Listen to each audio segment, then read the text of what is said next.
The brake lights in your rearview mirror flash before you even realize how fast your own heartbeat has changed. It's a routine traffic stop at first, nothing unusual, just the kind of moment millions of drivers experience every day. But then the officer steps closer, hand resting near the belt, eyes shifting just slightly toward your center console. There's a pause that feels longer than it really is. Then the question lands in a calm but deliberate tone. Do you have a gun in the vehicle? In that instant, everything slows down. Your thoughts get loud. Your mouth feels dry. You remember the firearm is there, legally carried, tucked exactly where the law says it can be. But suddenly legality and perception feel like two different worlds colliding in real time. Have you ever been pulled over while carrying a firearm, or been asked by police if you had a weapon in the vehicle, and how did you respond in that moment? That question matters more than most people realize, and if you've experienced it, your answer belongs in the comments because there's a hidden layer to these encounters that most gun owners never fully understand until they're already in the middle of it. Stick with this, because later on, there's something critical about how people unknowingly give up their own rights in that exact moment without even realizing it's happening. Now here's the uncomfortable truth that most people don't hear until after the fact. When a law enforcement officer asks whether you have a gun, that question is rarely casual. It's not small talk. It's not curiosity. It's a real-time safety assessment combined with legal awareness, and depending on how you respond, the entire direction of the encounter can shift within seconds. Officers are trained to assume that unknowns equal risk, not because they expect every driver to be dangerous, but because they don't know who they are dealing with at the start of a stop. A routine speeding violation can escalate into a felony stop if something feels off. A firearm changes that dynamic immediately, not because it's illegal, but because it introduces a tactical variable into an already unpredictable situation. And this is where a lot of lawful gun owners unintentionally complicate things. The biggest misconception is that being legally armed automatically means the encounter will remain calm and simple. In reality, legality is only one piece of a much larger psychological and procedural puzzle unfolding on both sides of the interaction. Let's talk about what is actually happening inside that officer's mind in those first few seconds after the question is asked. The officer is scanning for behavior before they ever process your words fully.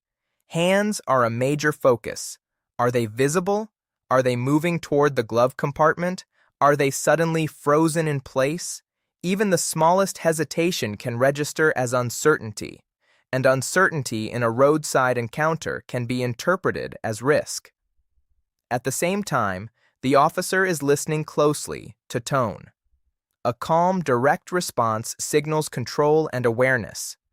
A shaky or overly defensive response can unintentionally signal fear or concealment, even if the person is fully lawful and compliant. This is where things start to go wrong for many people who carry. They overthink the moment. They try to find the perfect wording. They either say too much, too fast, or they shut down completely. Both extremes can create confusion. In many states, there is a legal expectation of disclosure if you are carrying, especially in what are commonly referred to as duty to inform jurisdictions. In other states, known for constitutional carry frameworks, the rules can be less strict, but that does not mean the practical reality of the encounter changes. Officers still prioritize awareness because safety procedures don't shift just because statutes differ. Now imagine a different scenario. You're in a state where concealed carry permits are required. You have one. The firearm is legally stored on your person or in the vehicle according to state transport laws. The officer asks the question again, slightly more direct this time. Are you armed right now? Your instinct might be to immediately say yes, no explanation, nothing else. Or worse, you might panic and say something unclear like, I didn't do anything wrong, or it's not loaded, or it's just for protection. Every one of those responses can unintentionally create more questions than answers. What officers generally respond best to is clarity paired with calmness. Not legal arguments, not nervous over-explaining, just controlled, direct communication that reduces ambiguity, because ambiguity is what increases tension. But here is where the hidden problem begins, and this is something many firearm instructors don't emphasize enough.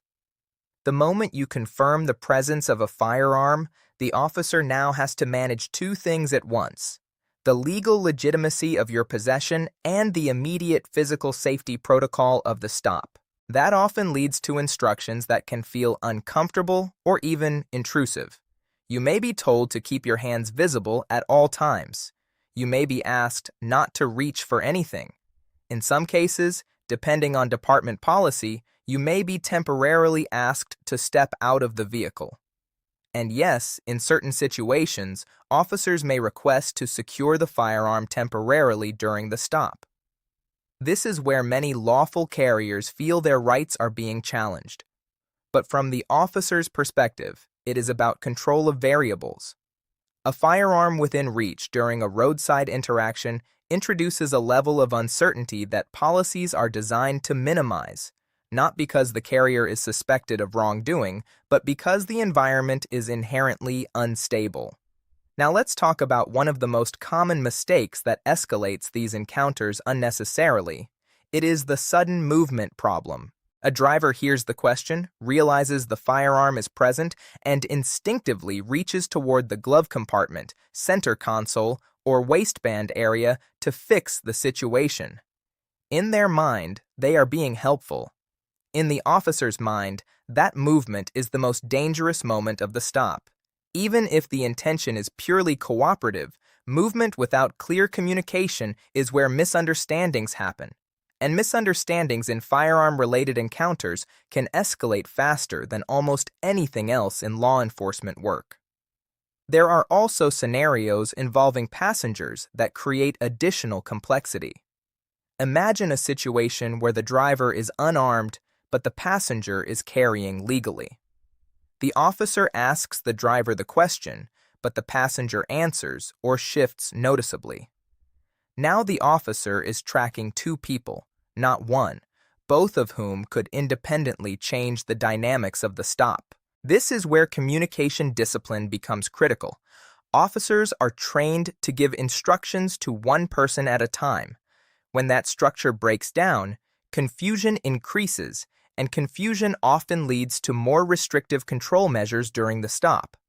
Another layer that most people don't consider is how interstate travel laws complicate everything. A firearm legally carried under one state's rules might not align perfectly with another state's transport requirements.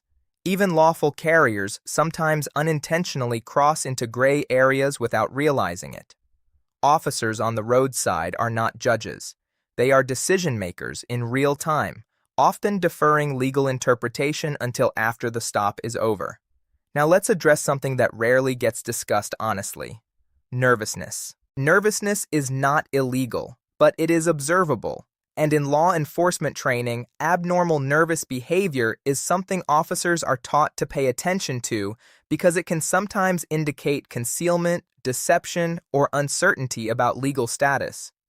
The problem is that lawful gun owners are often more nervous than they expect to be when first confronted with a direct question about firearms. Hands may tremble slightly, voice may crack, breathing may change. Even when everything is legal, the body does not always cooperate with the mind.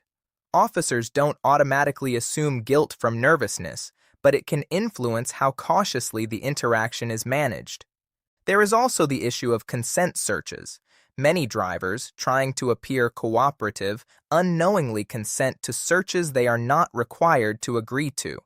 They hear phrases like, "Do you mind if I take a look?" and respond without fully processing their rights in the moment. Once consent is given, the legal landscape changes immediately, and what started as a simple traffic stop can become a far more invasive encounter. Probable cause is another concept that often gets misunderstood. The presence of a firearm alone is not probable cause in many jurisdictions, but combined with other factors such as inconsistent answers, suspicious movement, or unclear documentation, it can contribute to escalating scrutiny. Now, there is a quieter but extremely important psychological dynamic happening on the officer's side that most civilians never see. Officers are constantly balancing two risks: the risk of underreacting to a real threat and the risk of overreacting to a lawful citizen.